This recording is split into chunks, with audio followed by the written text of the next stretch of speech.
So Vice News did a great piece on the anti-free speech BDS laws popping up all around the country. This one is in Arkansas. Watch. BDS stands for Boycott, Divestment, and Sanction.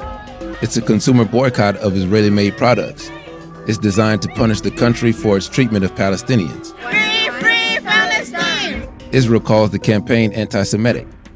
So far, 26 states have passed anti-BDS laws, which force anyone who does business with the government to pledge not to participate in the movement. One of them is Arkansas.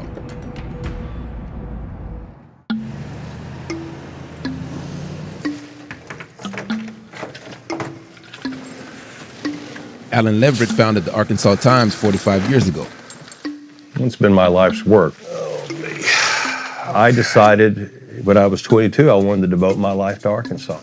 I wanted to make Arkansas a better place to live. The Times is Arkansas's left-leaning magazine. It's free. The publication survives on ad revenue. But this revenue stream is being threatened by a 2017 law that says state contractors have to sign a loyalty pledge to Israel. Could you explain to me from the beginning how that happened? One of our biggest advertisers and oldest advertisers is University of Arkansas, Pulaski Technical College. And so in November, the marketing people who we've worked with for years said, the purchasing director is requiring us to get you to sign this. And, at first I just sort of lost it. And but this time it just kept coming. And finally I said, well, there's not going to be a signed pledge. See if I can find her. The college buys ads in his paper with state money, making Leverett a state contractor. You refused to sign it? Yeah. And what did that cost you? Well, so far about $15,000. And it could get worse. Y'all all should tell Alan that you think the printing job looks like shit. We've been running a break-even proposition, sometimes not even a break-even proposition in some years. So $15,000 that's somebody's job. Despite the cost, Arkansas Times employees support his decision to fight the law. Just simply to stifle dissent, and that's un-American and we think unconstitutional. If you were to combine all of the revenue that you make from contracts with the state, how much would you stand to lose if About they 10%. 10%? It's a lot of money. So even though the paper doesn't participate in BDS, it and the ACLU sued the state over the law. You say it's unconstitutional. Why? Well, because it's a violation of freedom of speech. So we're going to let the state, whether it's the federal state or the state of Arkansas, influence a political position of a newspaper in return for money. Okay, is that a good idea? It's hard to trace the origin of these anti-BDS laws, but they seem to be the result of coordination between lobby groups, some lawyers, and pro-Israel legislators like Bart Hester, State Senate Majority Leader, lifelong Republican, and dedicated Christian. He sponsored the Arkansas bill. There are other states that have sponsored bills like this, and they're strikingly similar, almost word for word, like Texas, Louisiana, and I'm wondering basically who's behind authoring these bills. No one came and pursued me to author this bill, but whenever you decide you're going to do it, you start researching what other states are doing, if it's working. You always, I like to check with groups like AIPAC, see what their thoughts are, and if they've got any what we call template legislation that seems to be working for them. AIPAC, the American Israeli Public Affairs Committee, is a powerful lobbying group that pushes pro-Israel policies in U.S. politics. Did your Christian faith have an influence on the authorship of this bill or the sponsorship of this bill? Yeah, I think it absolutely did. Again, I hope that my Christian faith influences everything in my life. And I'm a believer in the Bible, so I absolutely believe the Jewish people are God's chosen people, and therefore I have a responsibility to benefit them where possible. Foreign policy is largely the purview of the federal government. Why do you feel the need to enact legislation on the state level? It's more than just the boundaries in the land in Israel, right? I believe that it expands to the Jewish people. When we see on a federal level when they're going to sanction Iran, right? They have the right to do that as a country. I think as a state, we felt like we had the right to make a statement as well. But you're not sanctioning another country. You're sanctioning your own citizens. Right? We are. We're sending a message that says, hey, we are not going to stand by in Arkansas and let people take our taxpayer money against something that our overwhelmingly amount of our taxpayers don't believe in. You can choose to boycott Israel and be in Arkansas. We're not taking away your First Amendment freedom of expression at all. Just we're not going to do business with you at that point. If Hester wanted to talk to Arkansans about supporting Israel, he wouldn't have had to go far. The leader of Little Rock's Jewish community opposes BDS, but he's also against the legislation. I am the rabbi of the largest Jewish congregation in Arkansas by a long shot. And I'd never heard from Senator Hester about this law and whether I thought that it was in the best interests of the Jewish people of Arkansas. This law has nothing to do with the Jewish people of Arkansas. I'm a vigorous opponent of BDS.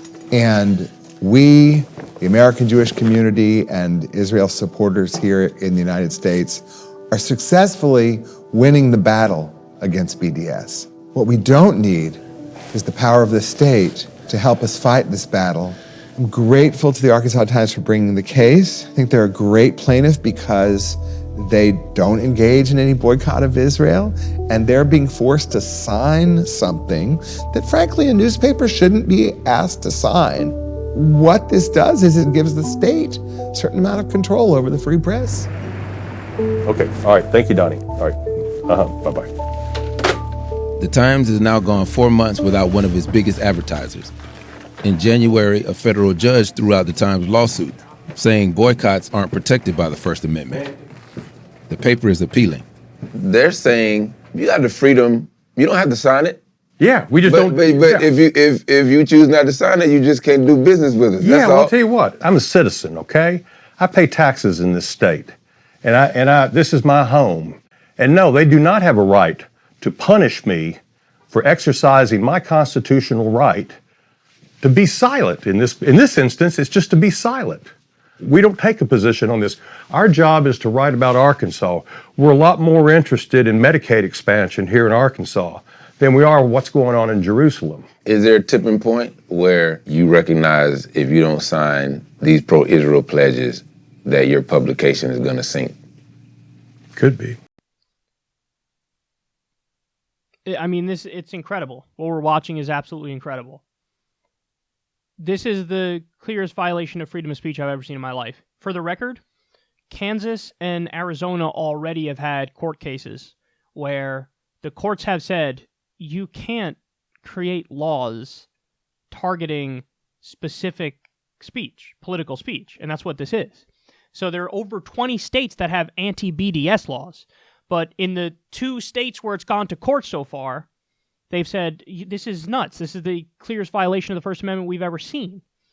So, I mean, this isn't much of an open question. Obviously, the court in Arkansas disagrees at this point, but my guess is the higher up it goes, the more you're going to get the conclusion that we already know is coming, which is this is an obvious crackdown on freedom of speech. So, just to get it out of the way here, here's the real threat to freedom of speech.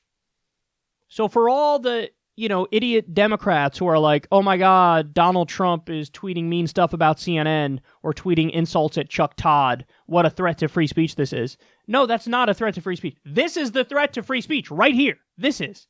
And for all the right-wing pundits who are obsessed with the social justice warriors on college campus, here's putting aside the principle of freedom of speech, which is important, and I agree with and will fight for it massively. But putting that aside, here's the threat to the actual legality of it. So not just the principle at play here. This is also a legal threat to free speech, like an actual threat to the First Amendment of the U.S. Constitution. So, I mean, I'd love to hear wall-to-wall screaming about this, but unfortunately it's not going to get as much coverage as some pink-haired social justice warrior would, and it's fucking devastating, and it's obnoxious, and it's annoying as fuck. But this, I mean, it's so important here. So you heard one of the legislators said, yeah, I look at AIPAC and what template legislation they have. Wow, Ilhan Omar was so wrong when she said it's all about the Benjamins and AIPAC makes U.S. politicians do the bidding of Israel.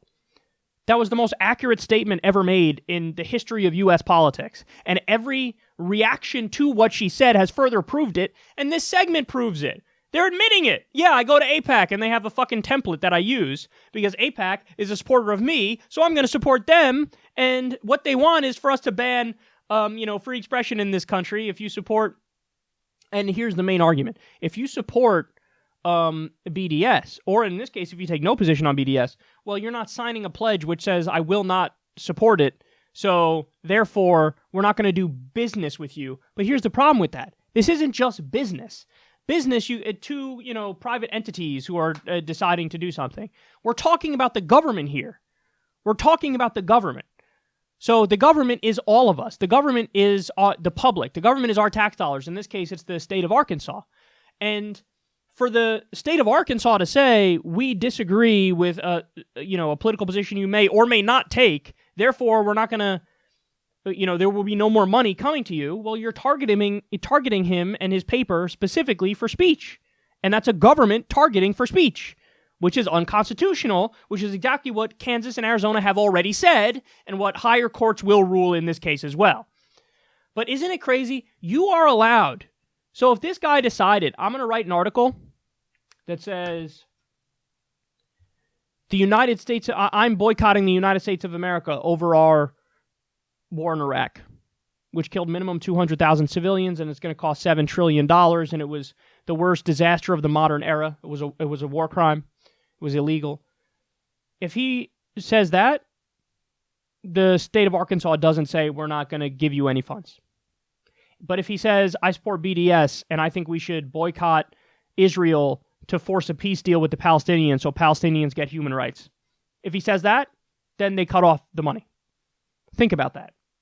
You can criticize your own country, but you can't criticize a foreign country that's our ally.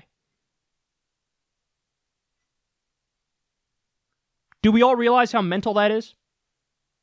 So you have free speech unless you criticize one of our allies, in which case we're going to take away your free speech. Do you realize how insane that is? So the threat to freedom of speech, in this case, is coming from one of our allies, from an allied government of ours. You want to talk about undermining our way of life? No. We have free speech in this country, bitch. Can you imagine if Saudi Arabia was like, we want you to pass anti-Saudi boycott laws so people aren't allowed to speak up against Saudi Arabia? Everybody would be like, whoa, what the fuck? Fuck you. We get to say whatever we want, asshole. But Israel doesn't. We're all... What? Something happened? I don't know. Are we trying to shut down papers because they might voice mild, tepid criticism of a foreign government? What? Everybody should be screaming from the rooftops about this, man. This is a direct assault on our freedom, our liberty, on justice, on the First Amendment of the U.S. Constitution, and it's the realest threat I've seen in a long time.